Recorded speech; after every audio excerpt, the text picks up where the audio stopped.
Hi, I'm Elizabeth M. Adams. I hope when you look back at your life, you feel comfortable following all of your passions and desires because you only go once. Welcome, listeners, to another episode of You Only Go Once. I am Eileen Grimes, and I am here again with my amazing and wonderful co-host and friend, Cheryl Cantafio. We are here tonight on this Monday evening to have a wonderfully insightful interview, and I'm so excited for the guests we have on tonight. And I am going to pass it to Cheryl to introduce. Cheryl, off to you. Thanks, Eileen. Elizabeth M. Adams is a responsible AI influencer recognized as one of Forbes' 15 AI ethics leaders showing the world the way of the future. She has studied the science of business and technology influences on society for over 2 decades while leading large-scale technology initiatives for Fortune 500 companies and various government organizations. As a scholar practitioner, Elizabeth has developed her expertise working with technical and non-technical leaders, creating alliances with leaders that translate theory into results. Elizabeth's commitment to inclusivity and ethical tech is evident in her work, driving broader employee stakeholder engagement. Currently pursuing a doctorate in leadership of responsible AI, Elizabeth's research focuses on how leaders can engage employees, particularly those exposed to AI harm, to introduce the industry to modernized technology development concepts through a societal lens. Her goal is to encourage individuals who have traditionally been excluded from the AI landscape to become active participants in building the future of AI. Really awesome stuff. Elizabeth, welcome. We're so happy to Thank talk to you. you. Thank you so much. I bring you both greetings from Savannah, Georgia, Oh, where it's lovely. a little chilly, but it's a rainy night. Yeah, it's my enchanted place. I love it here. That's fantastic. So I'm on the East Coast as well. Eileen, as you know, is on the West Coast. So I would love to hear more about Savannah, Georgia. But first, I would love to know how you even got started on this, because this is really heady subject matter. How did what started your journey on responsible AI? Yeah, well, I didn't just jump into responsible AI. I have been in the tech space, as you mentioned in the opening, for over 2 decades. And my leadership philosophy has always been about advocacy, whether it was advocacy for pay equity, or gender inclusion, racial inclusion, or just a multi-stakeholder approach. I didn't use the term multi-stakeholder then. It was just like, oh, we have to get these people involved, whether it was marketing or finance or whomever. And so that philosophy has carried my most of my all of my leadership journey. But it wasn't until about 8 years ago when I started to see how these technologies, AI-enabled technologies, were making their way into society, into the marketplace, and they weren't working for everyone. And Mm-hmm. so I went to just follow my curiosity. I started talking to data engineers and data scientists about what is this thing called AI bias. And while I was getting some initial information, I wasn't really satisfied. And I didn't really know where to go, but I just started having these learning events. And in one particular learning event, I was working for an organization, over 70 people showed up. It was a learning event around racial and gender bias in facial recognition technology. And Mm-hmm. I knew I was onto something when that many people showed up, and that was in 2019. And Mm-hmm. then I was approached by the chief privacy officer at the time and general counsel to be a part of a small working group helping to write the first AI ethics principles. So that was when the journey started, like 2017, 2018. I wrote a book that I think maybe 5 people downloaded. It was called Why Black Women Should Care About Artificial Intelligence. But it was Okay. Mm-hmm. really just my way to crystallize my learning, basically. Yeah. So that's how I kind of got started. Yeah, My that's great. goodness. I need to get that book now. Sorry. I'm Right. No, truly. I mean, there's Yes. and I'm sure since, 2019, there's only more that you have continued to learn along the way, right? And where AI is being used and all of that is just there's such a broad scope now of the applications and the possibility for things going awry.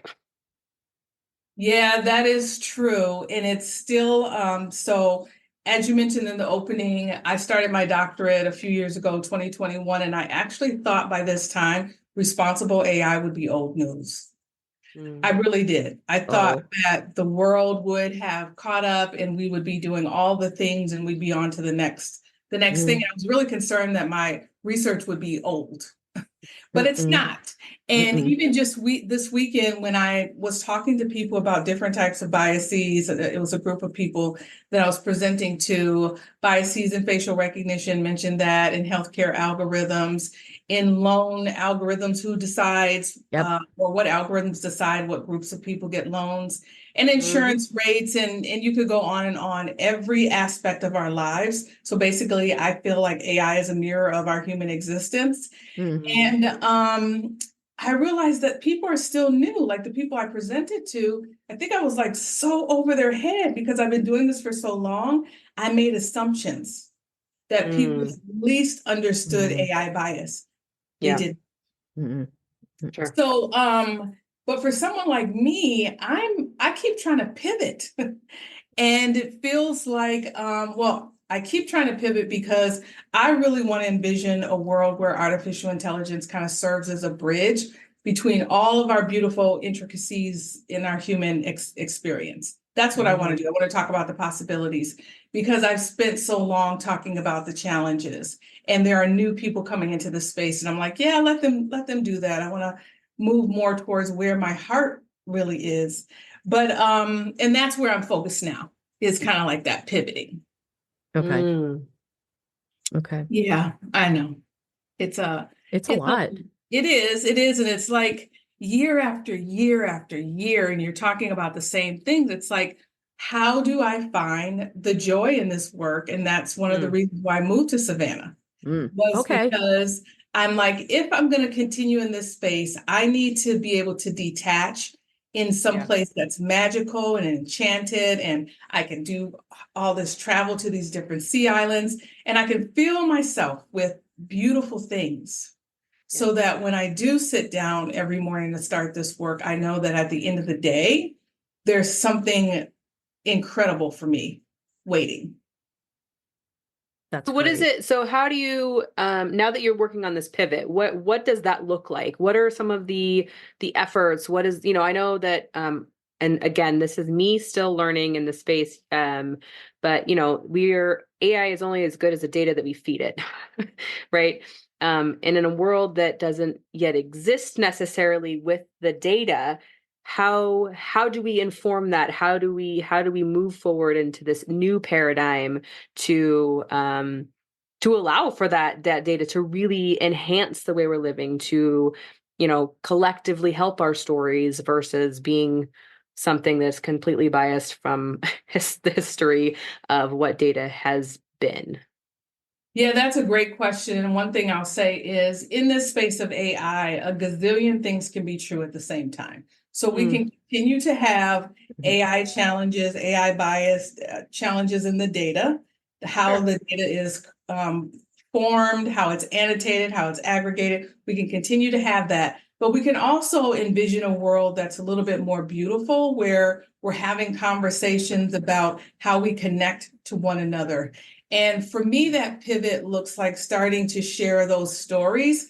If I can share all those bias stories for all those years, and people can get attached to them and start working on the things, then what would happen if I started talking about how our conversations help determine who has a seat at the table, the narratives that we form about each other, help decide who we want to work beside us, right? And so if we start sharing the stories that take it off of the bias and talk about the human experience, whether it's AI harm or good human experience, then maybe we see people for like I said, the beautiful humanity that we are, as opposed to othering. So what I have found is, sometimes when we talk about bias, we have to talk about well, why do we have bias and what groups are impacted?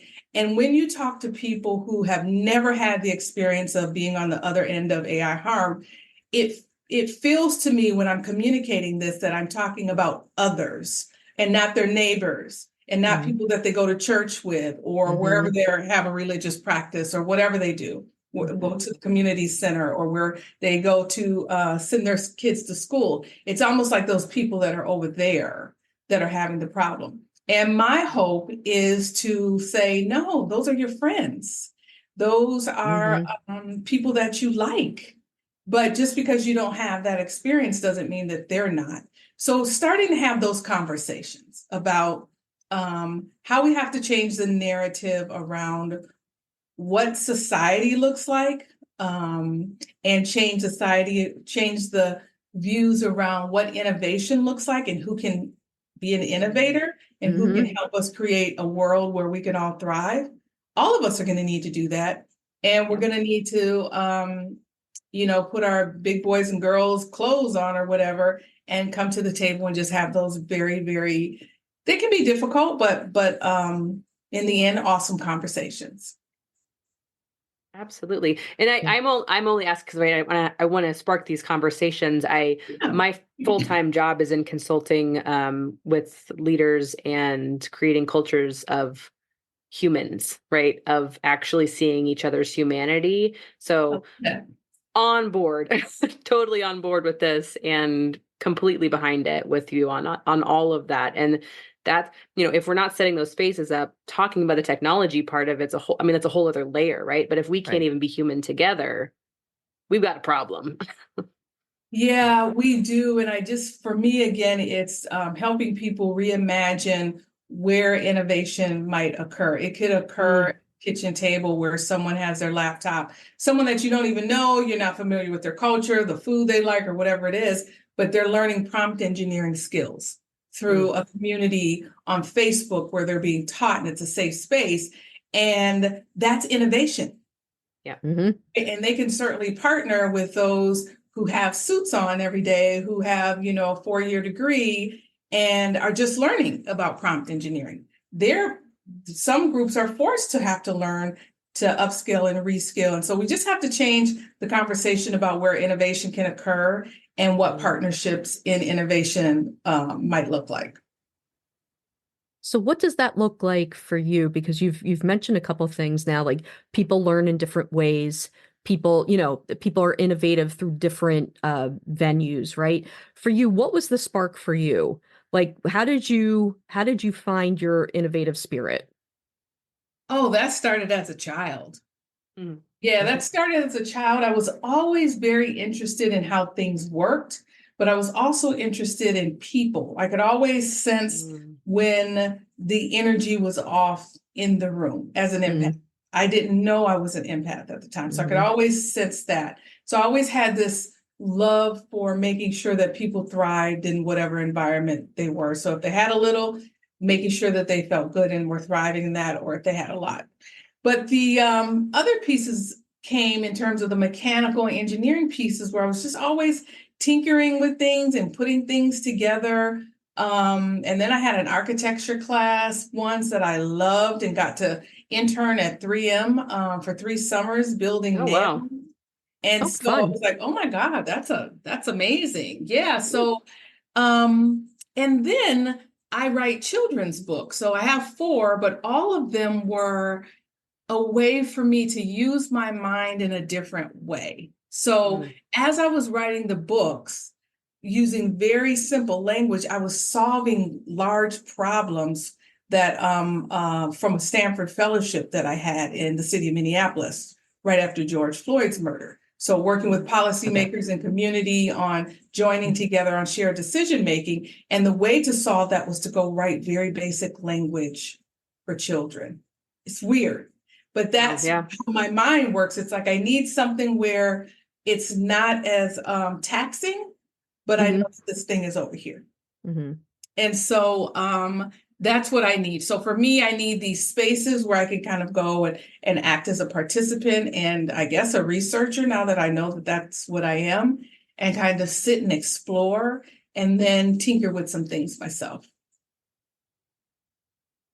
That's incredible. Yeah, Go on. that's I know, amazing that it's you're so using. different.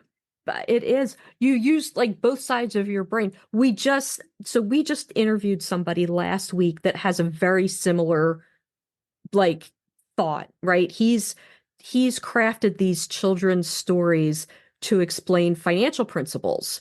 And the guy is like all into the spreadsheets and what it can do and the possibilities and the very human stories that go with financial stability in his community. So I really love this that you do this.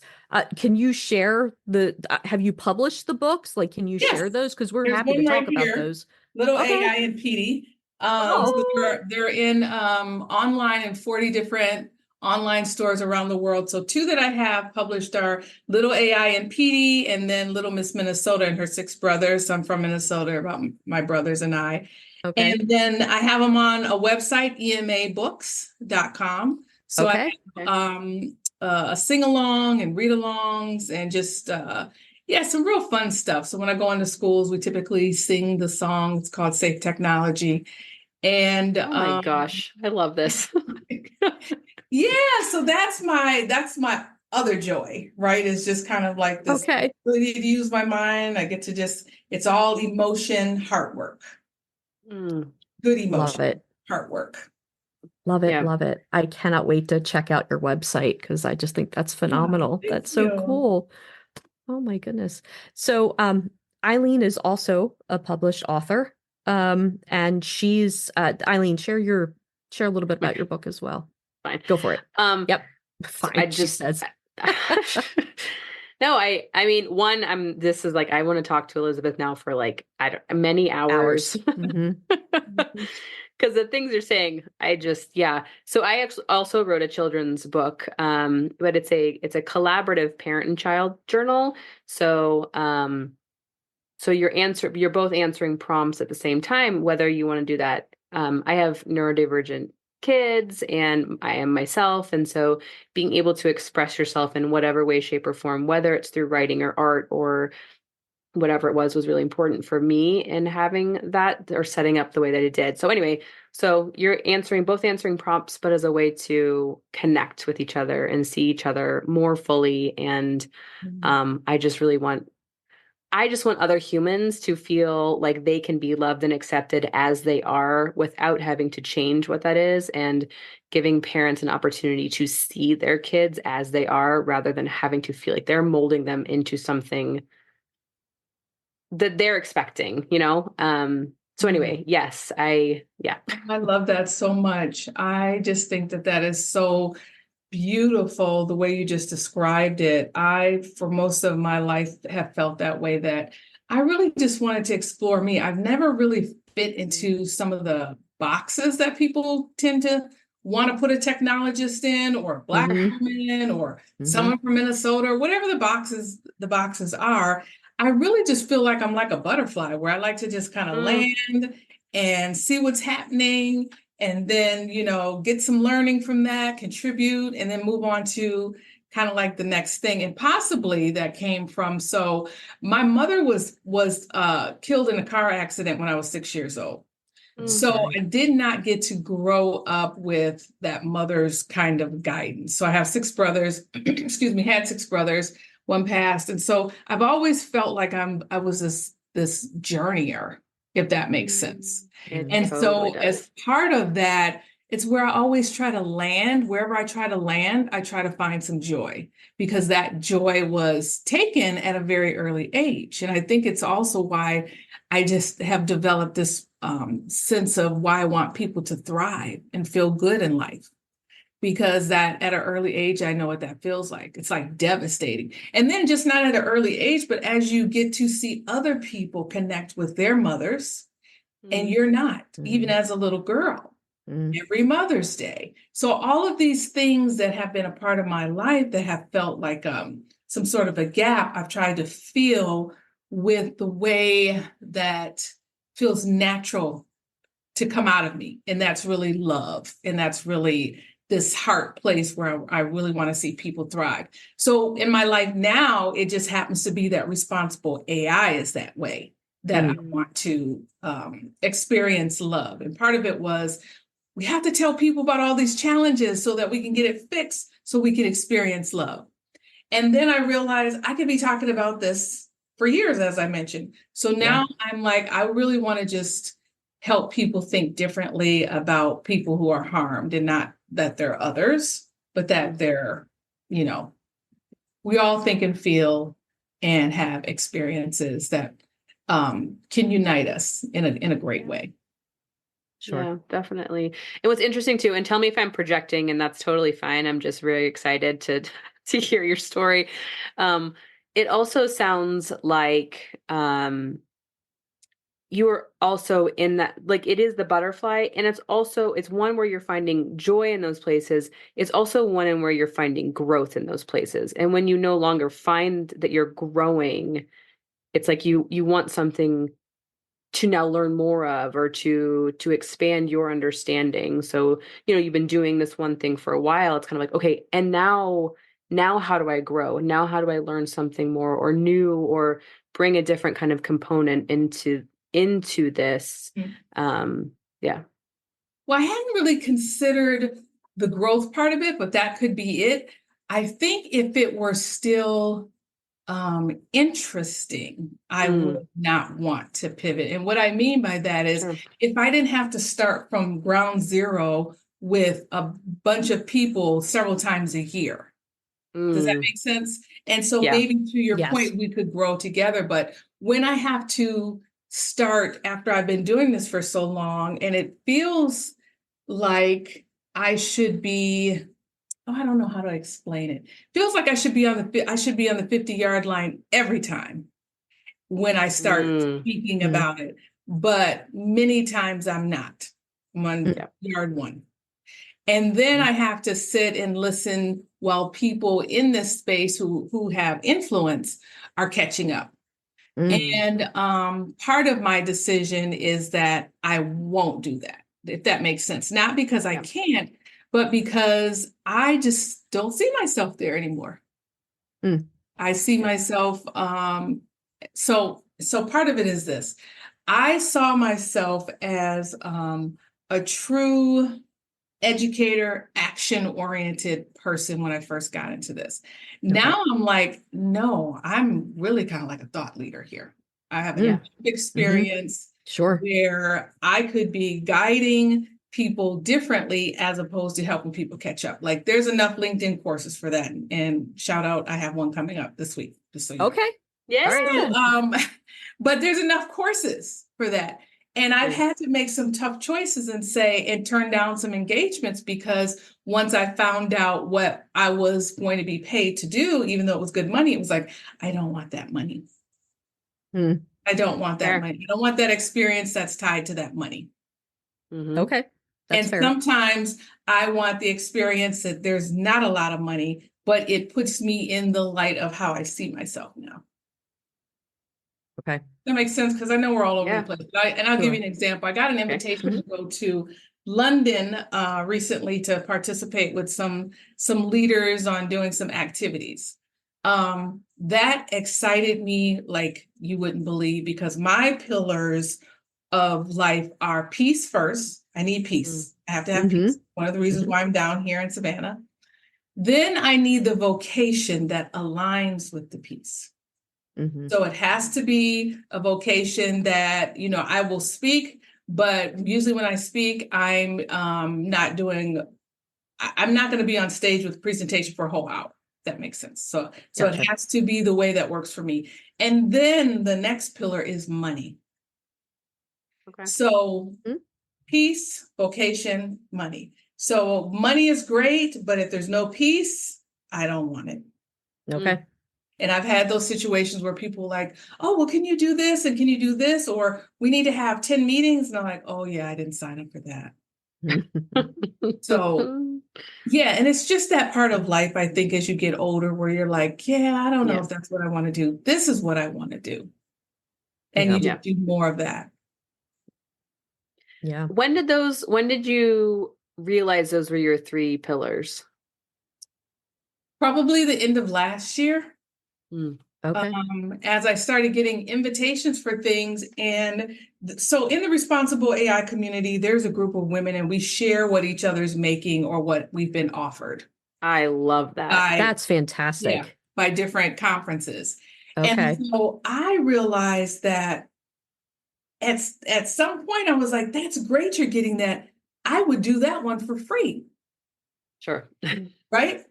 Yeah. But it wouldn't help the industry. Yeah. If Right. I'm taking it for free and someone else is, you know what I'm saying? Yes. And so, Oh, Yeah. yes. Yes. yeah. So that was a challenge for me. But then I had to, honestly, I had to be true to myself. Yeah. And I had to have this conversation with these women and say, I might take something that's for no money, but that doesn't mean you should. Mm. And Right. please don't. Right. Yeah. But if it's something I want to do, I'm going to do it. And if you tell me that they're going to pay this much, then I'll ask for it. But I'm not going to look at every opportunity that comes my way through a financial lens. It has to be through a peace lens first, Sure. peaceful lens. And then the vocation. Is this what I want my life to be about right now in this time and space? And then the money is a bonus. Because I've lost everything before, so I know how to live off of beans and rice, honestly. Mhm. Not that I plan to, but I'm just saying. Sure. Sure. I know how to do that. Yeah. It's really refreshing, your pillars, because I think, as you enter corporate America, it almost feels as though you are conditioned to chase the dollar, right? And it's right. I think it does come with experience as you move forward, that the dollar is great if it keeps you sustained and healthy and happy and where you want to be. But that is not the be all end all. So you're in Savannah, Georgia. What gives you life in Savannah? Like what drew you to Savannah specifically? That's such a great question. So a few years ago, as I mentioned, I was in Minneapolis. I'm from Minnesota. I had spent 25 years in DC, and then my father got sick. I moved home. And it never really felt like home after I had been off and been away and been in DC, and I felt so connected there. And I just felt like I was suffocating. I felt like I was doing really, really phenomenal work, and I was to help with a city initiative, excuse me, that eventually resulted in the community and policymakers deciding that there was a certain AI-enabled facial recognition tool that they did not want in their community, and they unanimously voted to ban it. So it's a new policy. So it was going really, really well. I just felt like there wasn't enough for me to do outside of, beautiful lakes, but no one was really talking about AI. I don't know, it's just something about the area. And so I started thinking about where else to go, and it was just kind of serendipitous. I had Savannah in the back of my mind because I had visited St. Simon's Island during COVID. And then a friend of mine visited. She shared these pictures, and I was like, "Oh my gosh, it's almost like Fernwa." Do you know what Fernwa is? I think it's a German word that's insatiable desire to be somewhere you haven't been before. Oh, okay. So it just kind of leaped in me. And so then I started an opportunity with this organization, and one of the persons I interviewed with had just purchased a home here. I was like, "Oh my gosh, please share your realtor information." They did. 2 months later, I'm down here looking for a house, and then I put a contract on a house, had it built, and moved last March. Wow. Oh my gosh. So, and I know that I'm in the right place because it just every day I wake up and I'm like, good morning, home. Good morning, because I have behind me an enchanted forest. It's just it's beautiful. But at night, there's all these creatures that my camera catches. But during the day, you see the Spanish moss and the way the sun beams on the trees. It's just amazing. So it just lifts me. And then to be able to do my doctoral work, which was from here, again, to be able to be a good steward and honor the stories that have been shared with me. This just feels like that place to do that. Yeah. Wonderful. I get that. I worked Yeah. really hard to get here. I think there really definitely, are for places sure. for us. Yeah. I feel at home in the mountains. Like that's when I'm in mountains, that's I just feel like there are things that call, yeah. And it feels like Savannah was calling you. Well, yes, I don't know if this is my final move, but it was calling me Sure. for this season in my life Yeah. because I really wanted a place where I could do my interviews for my research and not feel interrupted by the noises of the day or distractions. I don't know, I just felt like when I was interviewing participants for my study that I was actually outside with a notepad. That's how it felt. Notepad taking their stories in because I was here in Savannah. Mm. And I just was like, oh my God, I'm so blessed. This is so great to be able to do this. And so now I'm writing up the findings from all of those stories. And yeah, this is just the right moment for me here. It's fantastic. Yeah. It's fantastic. I know Eileen says that she's happiest in the mountains. I disappear into books, so that's kind of my jam. So I was just sharing with Eileen a story that I had read about all fiction. I love all fiction and things like that. So yeah. Yeah. Yeah. Love that. It's a peaceful thing. I'm so glad that you found a place though. I have a friend who is traveling the East Coast at this point, trying to figure out where her place is in the world because she's had a lot of let's just say she's had a lot of challenges in 2023 and she is trying to find her place.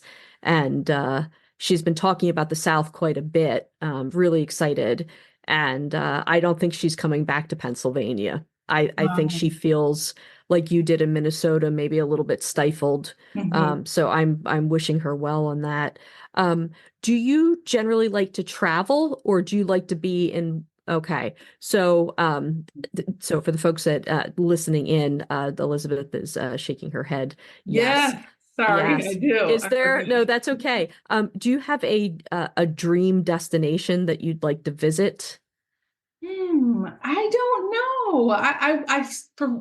For whatever reason, St. Bart's has been this elusive place for Ooh, me because I've been okay. all over the world. I've had the Mhm. fortunate pleasure of traveling to many different countries, and for whatever reason, I am a big fan of opulence. Okay. So, Love. when I tell you, like, I love opulence, like I could sit in opulence for my whole life and never ever come out of it. Fair. Um, and that's all the things. That's all. So I was in Saudi Arabia. Let me see. September of 2023, and I'm going there in a couple weeks. And that experience was like totally opulent for me. So Okay. I don't know. I just picked these kind of opulent places in my mind to go to, and then I'll go and create a vision board of all the things that I like about them. But I can't say that there's one place. I would go anywhere where there's opulence. So I was in Charleston, South Carolina last weekend for my birthday. And it was my Oh. first time spending time there. I had been to go to a museum last year, but I didn't get a chance to move around the city. Mm. And a friend flew in. We drove over. It's like under 2 hours. And I was like, this is like the Beverly Hills of the South. Mm. And I used to live in Beverly Hills. So Okay. I decided, just to give you an idea, one time I was done with Minnesota and put all my things up for sale and moved to Beverly Hills for a year Wow. to explore this sense of perceived opulence. Like I didn't know. Again, it was Fernwa to insatiable desire to be somewhere you've never been. And that's what I felt about Charleston. I felt like it was the Beverly Hills of the South. I was like, oh my gosh, look at all these little stores Mm. to hop into. It was fabulous. I had a great time. That's terrific. And happy birthday. Thank you. Oh, now, are you a person that has that celebrates a birthday month, or are you a person that just celebrates the day? Because I have friends that are like, it's my birthday month. Like, what are we doing? So what does that like what does your celebration of your life look like? This year it was just a day. Okay. But in the past, I've done like several years ago, I worked for an airline service organization and I could fly for free. So that particular year, I did, I don't know, I attempted to do a number of cities. Mm-hmm. I got up to 50 Oh, Okay. a wow. year. Wow. So as long as I hit the zip code, that's how it was. That's how I That's it great. didn't have to be an overnight stay. So yeah, it just really, really depends. I would like to celebrate all year just the good things and Mm, just have a nice, quiet birthday dinner or something like that on a yacht. Again, we're talking opulence with love some it. friends.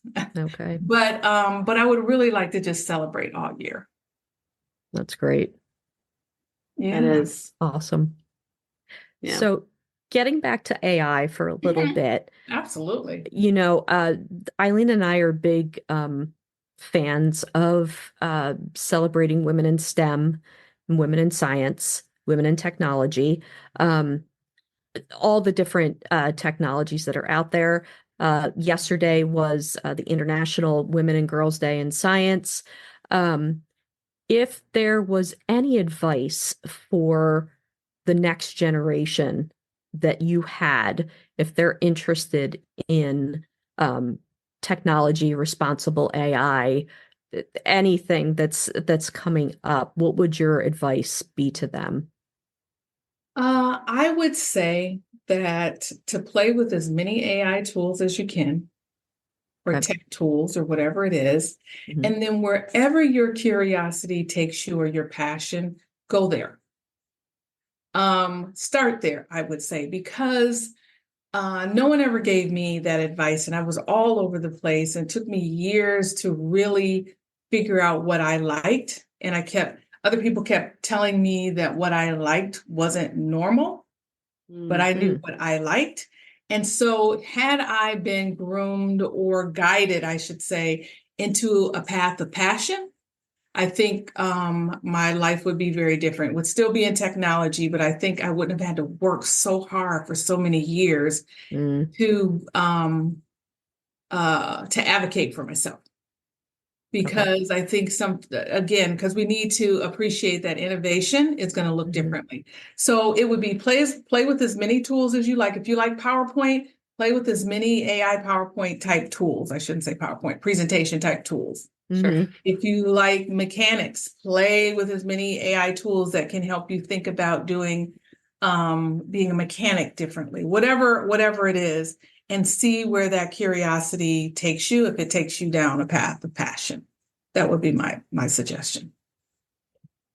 I love that. And I also, um, I was doing some RPA work a little while ago. And one of the things that I loved about that was the group that we had was not just with a bunch of 20-year-olds, it was also with people who were later in their careers. And, to me, there's no wrong time to start either, right? If it's something that you are finding interest in or pull towards, right? There's no too late for this stuff either. And I think that's really great. And there are accessible ways to find that. Yeah, that's one of the things we like to encourage here on the You Only Go Once podcast, right? Where it's like, so what if you're, 70 years old and you want to do something different, go for it. Right. So Yeah. that's been an amazing thing about the AI side of things too. That I've seen a lot of people dive into it at whatever age. Yeah, that is my philosophy. So I'll tell you a quick story. In December, I happened upon a Facebook group that was called, it's where you share AI prompts. Now, I have Oh, been cool. so Oh, focused okay. on my doctorate work that I didn't really get into a lot of generative AI. I didn't have time to take another certification. I didn't have time to do a whole lot of reading of other books because I had all these articles associated with my research. But again, because you guys know, based on what I said, I like to have this other part of my brain where it's kind of like mindless, where I'm just exploring. And so in this community, I can't help but to be a researcher. I was just shocked at how many people were trying prompt engineering for the first time and just getting so tickled by these images or things that they were creating, and without even realizing the skills that they're building. But the fact that it was a safe space to make mistakes, it was a safe space to ask questions. And that's what I just really think, that no matter what your age is, to find these communities where you can learn. I'm also in another one for my doctorate program, and there are several people in there who just kind of sit and observe. And then every once in a while, you'll see a post where someone's like, oh, I just got accepted into this doctorate program. Thank you. I've been here for 5 years watching you all taking it in. And Wow. right. And I just think that sometimes you just need a place where you can kind of just go at your own pace and see what others are doing, feel comfortable to ask questions. And then when it's your time to come out the gate or whatever it is, there you go. And not to force people into a timeline or a box or a type of study. Like, just go where your heart leads you, because at the end of the day, your heart knows what work you're supposed to do. And you can feel it in every part of your body. You light up when you are doing work that just excites you. And so, but part of that means you have to have a safe space to explore, to kind of test out some of these things that you think. Like, when I first started my doctorate, I wanted to take my dissertation and have it be a movie short or a book. That was 3 years ago. I don't have that desire anymore. I've played around with some things, and it's not on the top of my list anymore. If someone comes, maybe, but I pursued some different avenues, and I'm like, yeah, that's not it anymore. And so, but I've had an opportunity to be in some safe spaces where I could explore some other things, if that makes sense. And if I would have cut those other things off because my mind was just set on this one thing, and if that were the thing for me, my mind would be set on that. Do you know what I mean? If that was exactly the road I was supposed to take, then my mind would be set on that. But the fact that it's not there anymore, it's still a hope, but it's not necessarily there's no action behind it. So these safe spaces are important to be able to explore what we want out of life. Sure. What you said just, I don't know, hit me really deeply. Just the knowingness in your heart about, we know where we're meant to be, what we're meant to be doing when we're in those spaces, right? When you find those, and I found things like that, like with people too. Like, I mean, the fact that Cheryl and I get to do this podcast is one of those heart knowing spaces for me, right? What does that feel like for you when you were in that heart space? What is that knowingness for you? Or maybe what is it when it's not? Like, how do you get to the point to say, yeah, I'm not there right now. I need to relook at this or start thinking differently. Yeah. So again, I think it goes back to the pillars, which is peaceful, right? Is the way that someone approached me, is their energy, is this thing, does it put me at ease? Because if I'm at ease, then I can be my full self. I can, whatever my full self is for that particular moment. But it has to start with peace for me, and then I go from there. So, and I'll give you an example of some things that don't feel peaceful. I had mentioned that I did this presentation I mentioned I had to do a presentation, and that I thought I was speaking this beautiful life into the room. I really did. Like, it was on me. but it wasn't received that way. Oh. It wasn't celebrated that way. Not that there was anything wrong with the people. They were looking for something else. Mm. Does that make sense? So then I get a call from another group of people, and they're telling me how they want me to do the presentation, and tears almost welded up in my eyes, because I'm like, that's what I want to do. I want to talk about how technology or AI can act as a way to help harmonize technology and humanity. So when they said it, and this is how they were talking about, we would really like you to do something that kind of brings us along gently. And what? That was so warming for me versus this other conversation, which is people need to know X, Y, and Z. It was almost like they were trying to force me into a conversation to help them grow. I get that. And does that make sense? So Yes. the different ways. Now, some other people might say, oh, yeah, I'm on that, the other way. Or this other way that I like, they might say, oh, that's too soft. Like, how can leaders, that's not how leaders lead. But when I was done with that presentation, my whole body was just full of unadulterated joy. Because I knew that what I put out into the universe was received. It was from the purest part of me, and the people were able to receive it from that purest place. Versus some fake version of me, because I've already entered into some contract and I didn't really ask the right questions, and so now I've got to perform for you. Make sense? Oh, yeah. Yeah, there's a mix of vulnerability and authenticity in that for sure. And then it's just the whole bravery of, will people get this?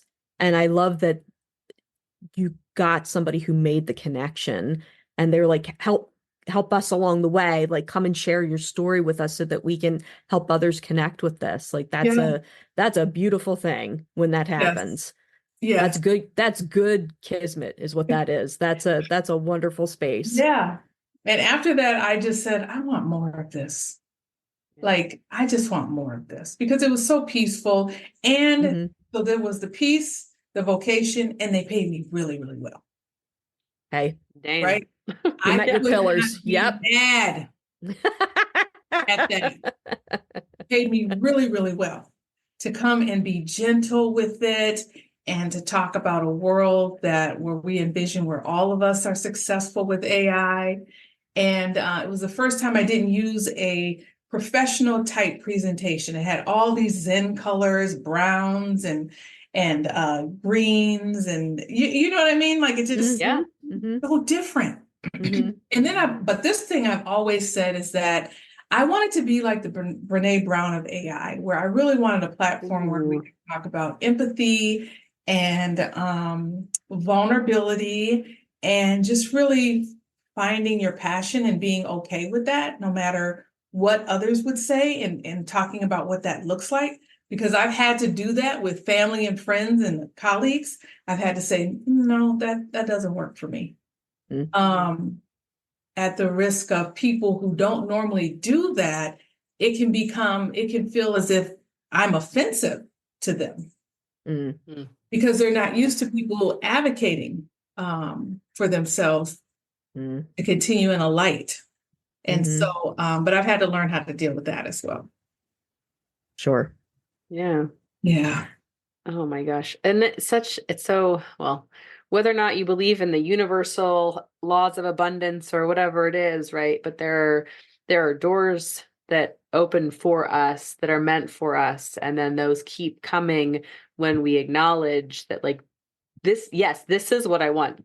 Keep it coming. Like, these are the engagements that I want to be a part of. These are the people, those are the parts that I'm meant to speak to, and these are the voices that are meant to, or this is who is meant to hear my voice. And I just think, I don't know, that was really helpful to know that not everyone is for me, and I'm not for everyone either. And the right ones will come to me. Yeah, I think it takes enough experiences to your point where you were excuse me, where you ask yourself, well, that didn't feel right afterwards. You've done like 50 of these that don't feel right. Is Mm. Yeah, this what you want? right. No. So how are we going to change it? So then I started sharing. So this is one of the things I did. So I used to speak for an hour and then I changed and say, I'm only going to speak for 20 minutes and then I'll do Q&A. Mm. I'll do 30 minutes and then Q&A. Mm-hmm. So that was a little better for me because I really wanted to engage. Then that time Yeah. became less and less. So now I'm asking for the same amount of money, but I'm talking for 15 minutes because I really want to engage. Yeah. I want to Right. know what are the things that are interesting to the people so that I can have that conversation with them. So it's shared learning. But it took me a while to get there and say, you really prepped like 8 hours for that. And it wasn't peaceful. It wasn't what you wanted to do. And Mm. you didn't make as much money as you thought you made because you spent all this time preparing for it. Mm. Yeah. So just thinking about all of that. Yeah. Mm. Well, It's so helpful. And it takes a while to like be in those it shoes and does. to learn that, right? We're talking about data input, right? Yes. Mm-hmm. Yeah. And we're learning that from that as we go along. And as long as we're self-reflective and take those moments to look back and think, is that the right data that I want? Does this actually make sense for me moving forward? Yeah. Not sometimes it takes time to pause, and that can be hard too.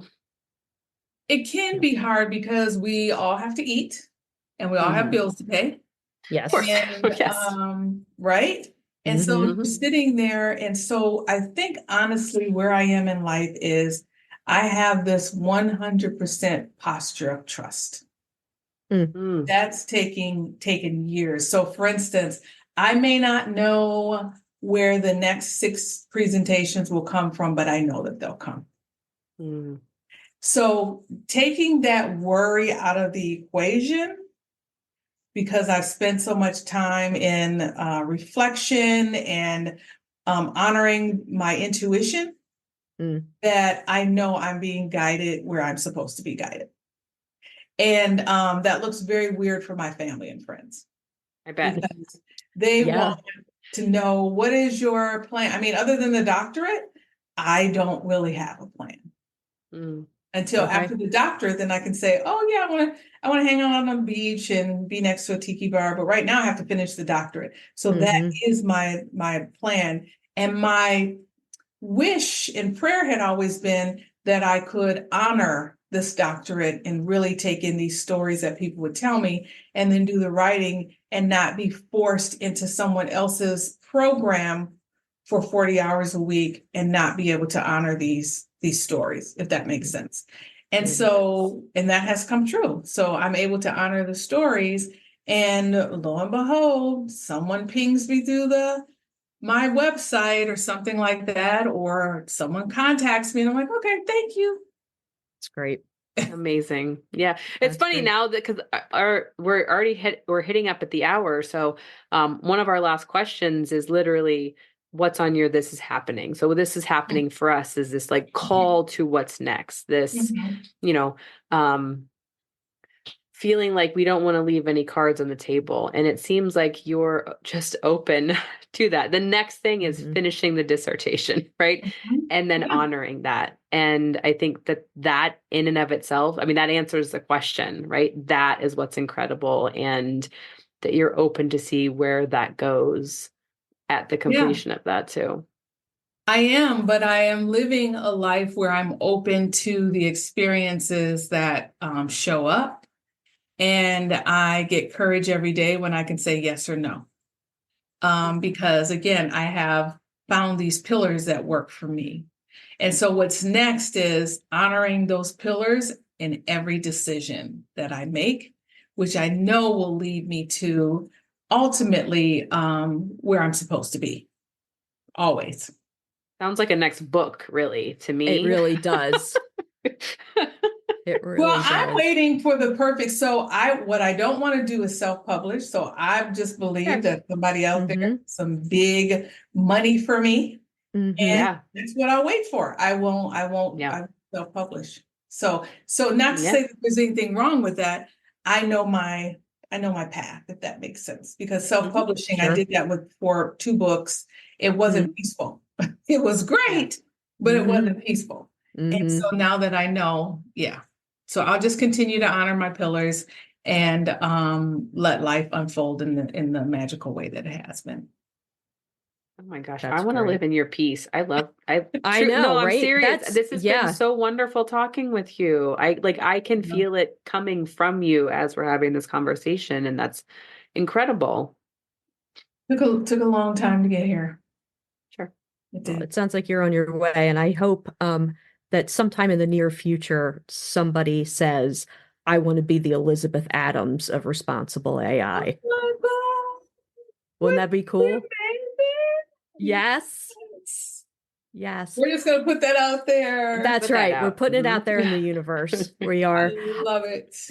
Elizabeth, how can people connect with you? Well, there are a few ways. I have a website. So Mhm. it's eadams.tech. So it's eadams.tech. Mhm. I have a website for and on eadams.tech, there are a number of leadership guides around responsible AI. So they're one-pagers that people can look at, download. They're all free to help them with understanding some basic concepts around AI bias or other leadership principles. I have the website for the books, emabooks.com. So there are downloadable books, 2 downloadable books, as well as the read-alongs and the sing-along. And then, of course, on LinkedIn. So I'm appreciative of being a LinkedIn top voice. And I hope that people will follow me there because my course will be launching in the next few days. And I want as many people around the world to spend 30 minutes with me. That's it. Spend 30 minutes with me learning about some principles of leadership and responsible AI. Thank you so much. Elizabeth, it was an absolute pleasure speaking with you. Thank you for Yes. sharing all that you have. And for our audience, until next time, this is Cheryl Cantafio with my co-host Eileen Grimes. And this is the end of this week's episode of You Only Go Once. Take care, everyone. Bye.